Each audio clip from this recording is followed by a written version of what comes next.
د چا چې د قربانۍ ارادې وي نو د زیات ثواب حاصلولو دپاره په دې حکم شرعي باندې هم عمل وکړي.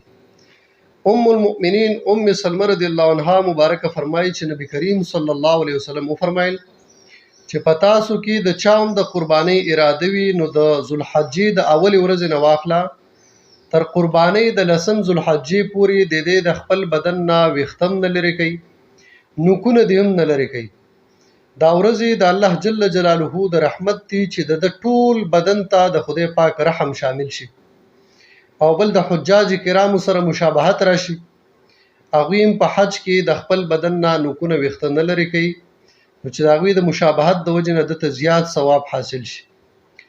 دا یو فرضي عمل او یا واجب عمل نه دی بلکې د احنافو په نسبت باندې یو مستحب عمل دی او چې چا کټ کړو مکروه تنزیهي دي، څه حرام یا مکروه تحریمي نه دي، البته زیات ثواب پې میلاویږي. نو موږ ټول د ثواب په طلب کې یو.